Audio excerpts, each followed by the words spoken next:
Hello students, welcome to our channel A to Z পরীক্ষা। তো আজকে আমরা পিকে দে সরকারের যে আমরা প্রেসি সলিউশন করছিলাম এক্সারসাইজের, আজকে তার 8 নম্বর এক্সারসাইজের সলিউশনটা করব। পুরো ভিডিওটা দেখো শুরু থেকে শেষ পর্যন্ত।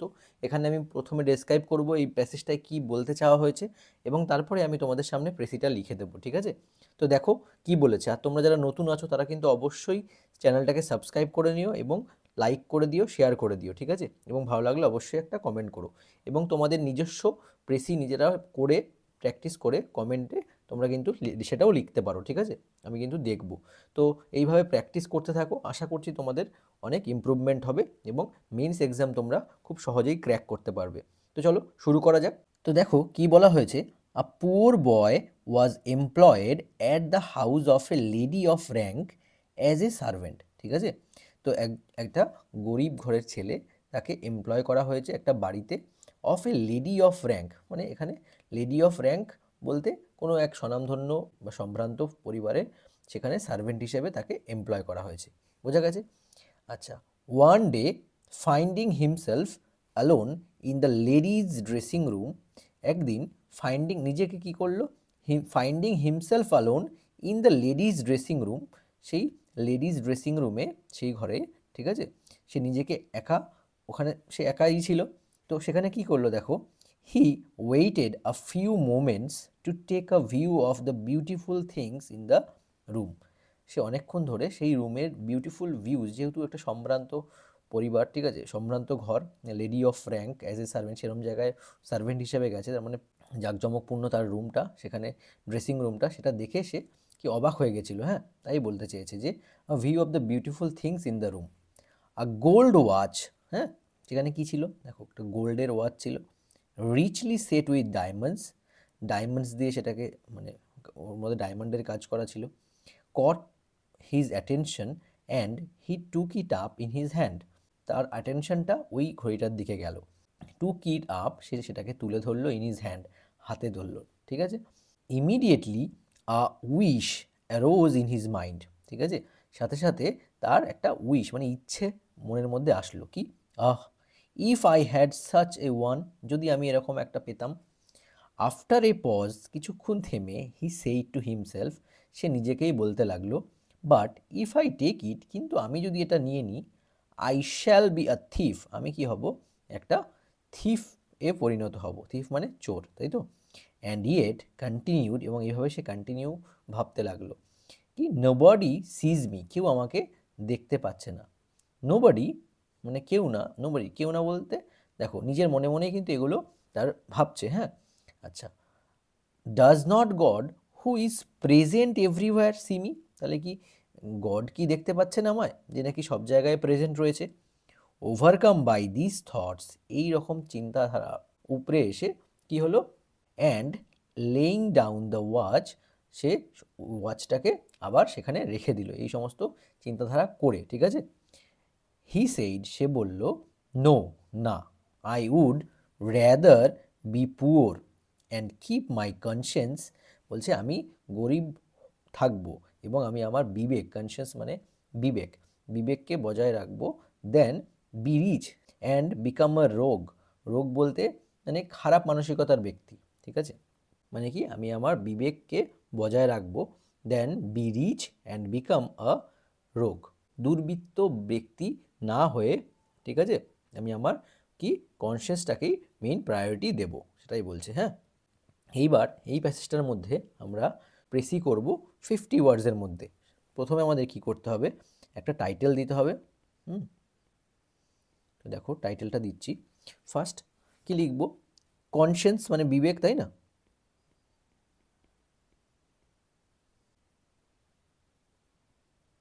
ওভার কভেটাসনেস,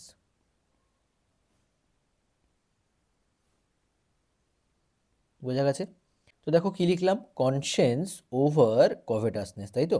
কনসিয়েন্স বলতে বিবেক, ওভার কভেটাসনেস, কভেটাস মানে লোভ, ঠিক আছে, লোভীদেরকে মানে কভেট করা, অর্থাৎ কোনো কিছু গ্রিড করা। হ্যাঁ, তো এখানে কি এই যে প্যাসেজটা পড়লাম, ওখানে কি দেখা গেল যে ওই যে পুয়ার বয়, যে সে কি হলো, তার নিজের বিবেকটাকেই কিন্তু বজায় রাখলো, তাই না।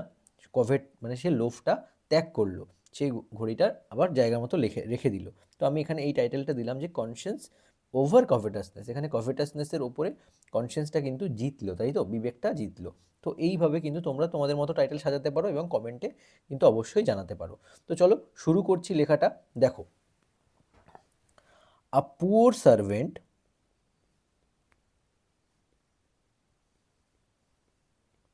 comma tempted by a diamond set gold watch in his employer's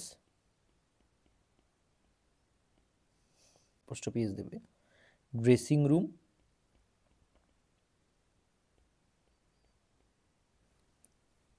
comma wrestles with his conscience। বোঝা গেছে? wrestles with his conscience অর্থাৎ কি, রেসেল করা মানে ফাইট করা। সে ফাইট করেছে তার বিবেকের সাথে, তাই না? A poor servant tempted by a diamond set gold watch, already জানো যে ডায়মন্ড সেট যে গোল্ড ওয়াচটা সে দেখেছিল তাতে সে টেম্পটেড হয়েছিল।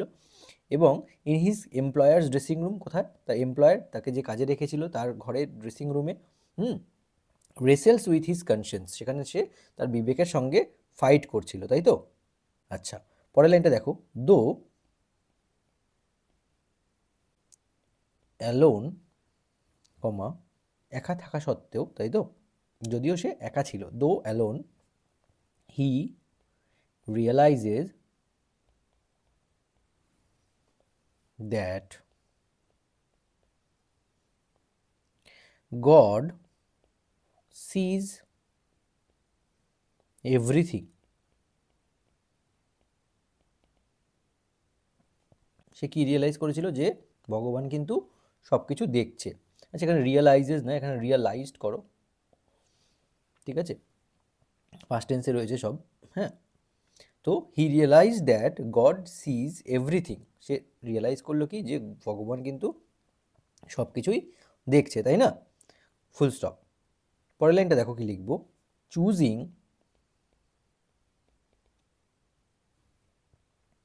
ইন্টিগ্রিটি, ইন্টিগ্রিটি মানে সততা, ঠিক আছে?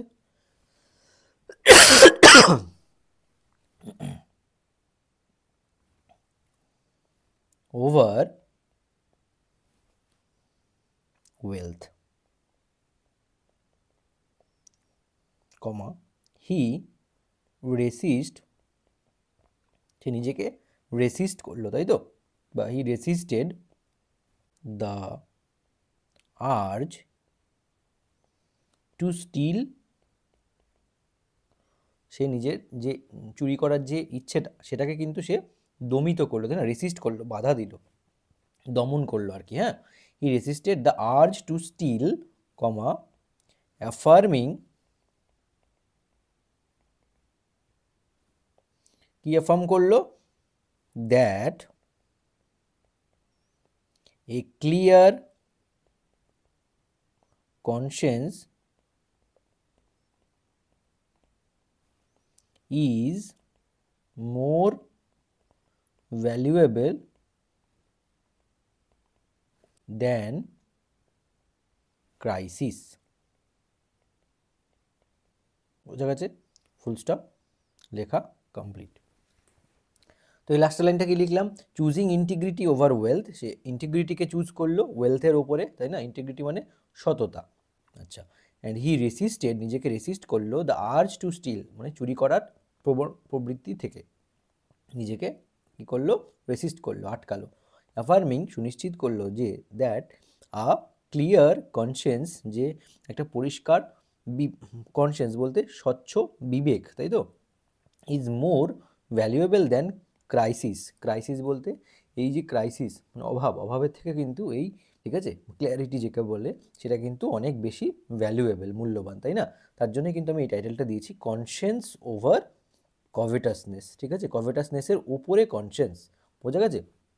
তো এইভাবে তোমরা চাইলে প্র্যাকটিস করো, খুব ভালো করে প্র্যাকটিস করো, প্রতিদিন প্র্যাকটিস করো, যেন তোমাদের প্রিপারেশনটা আরও বুস্ট হয়। তার সাথে সাথে চ্যানেলটাকে সাবস্ক্রাইব করো, ভিডিওটাকে কিন্তু অবশ্যই লাইক করবে, লাইক না করে কিন্তু কেউ যাবে না, এইটুকুই তোমাদের কাছে রিকোয়েস্ট। তোমরা কিন্তু একটা করে লাইক করো, ঠিক আছে? আর অবশ্যই কমেন্ট করে জানাও কেমন লাগলো। যদি ভালো লাগে তো পরে তোমরা নিজের মতো করে লেখার চেষ্টা করো, করে কমেন্টে তোমরা সেই লেখাটাকে দিতে পারো, ঠিক আছে? তো আজকের মতো ভিডিওটা এখানেই শেষ করছি, আবার দেখা হচ্ছে তোমাদের সঙ্গে নেক্সট ক্লাসে। Thank you so much.